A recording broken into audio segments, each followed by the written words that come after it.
നമസ്തേ, ഞാൻ doctor Rajesh Gopalakrishnan, senior consultant gastroenterology, Apollo Adlux hospital, അങ്കമാലിയിൽ. ഞാൻ ഇന്ന് ക്രോണിക് പാൻക്രിയാറ്റിസിൻ്റെ വിഷയത്തിൽ കുറച്ച് കാര്യങ്ങൾ പറയാൻ വേണ്ടിയിട്ടാണ്. ക്രോണിക് പാൻക്രിയാറ്റിസ് നമുക്ക് നമ്മൾ ആഗ്നേയ ഗ്രന്ഥിയിൽ ഒരു അസുഖമാണ്. ഇത് നമ്മൾ പാൻക്രിയാസിൽ കല്ല് വരാം, പാൻക്രിയാസ് ചുരുക്കം വരാം, പാൻക്രിയാസിൻ്റെ പ്രവർത്തനം കുറഞ്ഞു പോവുക. ഇത് കാരണമായിട്ട് നമുക്ക് കഴിക്കുന്ന ഭക്ഷണം ദഹിക്കാനുള്ള ഒരു കപ്പാസിറ്റി കുറഞ്ഞു പോവുക, കഴിക്കുന്ന ഭക്ഷണം ദഹിക്കാതെ പോവുക.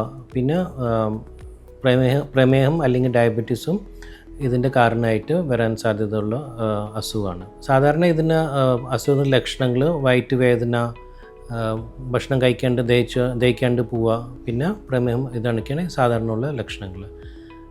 കുറേ വർഷം നീണ്ടു പോയി കഴിഞ്ഞാൽ ഇതുകൊണ്ട് പാൻക്രിയാസ് ക്യാൻസറും വരാൻ സാധ്യതയുള്ളതാണ്. അപ്പോൾ ഈ അസുഖത്തിന് ചികിത്സയായിട്ട് നമുക്ക് നേരത്തെ ഇത് കണ്ടുപിടിക്കാൻ സഹായിക്കാം. അതിന് വേണ്ടിയിട്ട് നമുക്ക് സാധാരണ CT സ്കാൻ അല്ലെങ്കിൽ MRI അല്ലെങ്കിൽ എൻഡോസ്കോപ്പിക് അൾട്രാസൗണ്ട് വഴിയാണ് അതിന് നമ്മൾ രോഗനിർണയം ചെയ്യണത്. ഇതിൻ്റെ ട്രീറ്റ്മെൻറ്റായിട്ട് നമുക്ക് പാൻക്രിയാസിൻ്റെ എൻസൈംസിൻ്റെ പല പ്രിപ്പറേഷൻസ് ഉണ്ട്.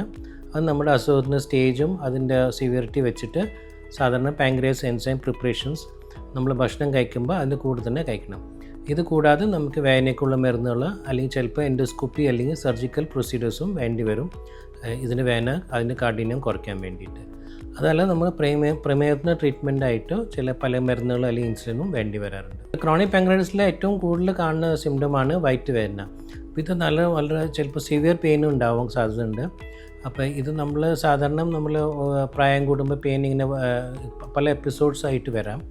ഇതിൻ്റെ ട്രീറ്റ്മെൻറ്റായിട്ട് നമ്മൾ നോർമലി വേദനയ്ക്കുള്ള മരുന്നുകൾ, പിന്നെ നമുക്ക് ചിലപ്പോൾ മരുന്നോട് മാത്രം കൺട്രോൾ ആയില്ലെങ്കിൽ എൻഡോസ്കോപ്പിക് പ്രൊസീജിയേഴ്സ് അല്ലെങ്കിൽ സർജറിയും വേണ്ടി വരാൻ സാധ്യതയുണ്ട്.